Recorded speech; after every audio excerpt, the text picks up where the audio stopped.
If I'm speaking too quickly as well, let me know, because I do tend to ramble, so just like... So where do you want me to put this? I can't remember. Is my hair all right?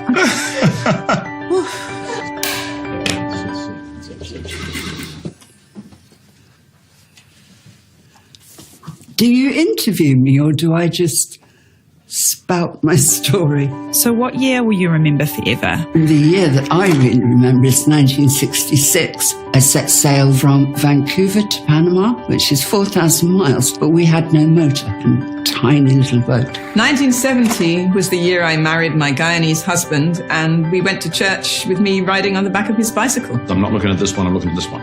I think my most amazing year was 1978. Travelled from London to Kathmandu, 19 countries if I recall correctly, and at the end of it I had a 10-day walk to base camp Everest. Just amazing. In the year 1979, I left London on a Freddie Laker flight for £80 to Los Angeles and ended up involved in the punk music scene in San Francisco. In 1981, I saw the migration of the animals from the Mara to the Serengeti, and it has inspired me to travel and see new things ever since. I'm known as the only bearded astronaut, and even to this day, I'm the only person ever allowed to go to space with a beard. It's really a year I'll never forget was 1984, the 5th of October, when I launched into space. And when you're sitting on that launch pad and they light up, you may not know where you're going, but you sure know you're going somewhere. My love for traveling started when I went on a trip to India, and I've now been to 87 countries. 1992, I became the national BMX champion on this ultimate piece of crap bike my parents bought for me. I was 6 years old. I'll never forget that. The year was 1996 when I changed my nursing career for DJ. Whereas doing the same thing put people happy, no? I got this one from the Caribbean. This one, Central America. Me and my husband, we quit our jobs and we went round the world for a year. It was the best thing I've ever done. Do you want me to put a medal around my neck? When I was 52, I joined synchronised ice skating team. And 16 medals and wonderful friends and amazing experiences later, that decision changed my life. I remember the year 2000 because that was the year I stole my sister's sewing machine, and now I have a career in fashion. The year that I danced in Rio Carnival completely changed the rest of my life. I went from never having danced before to now running my own samba dance company.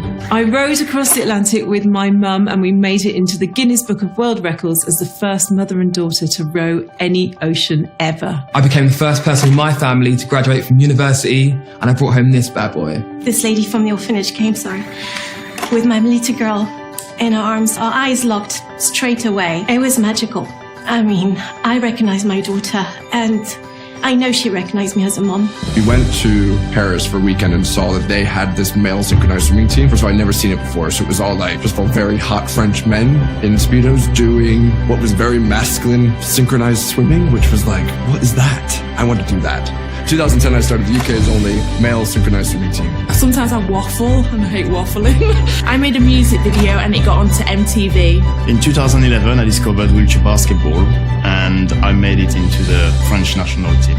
I broke a world record cycling 7,600 kilometers from north to south, west to east of the USA. 2014 was the year I decided to go from female to male. I didn't know that gender dysphoria was even a thing, but I found out that year, and now my life has changed forever. I remember 2016 as the year I traveled to Slovenia to hike up a mountain and canyon down a waterfall.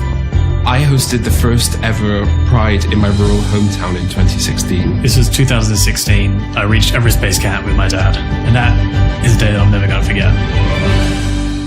How's that? Yeah, it's good.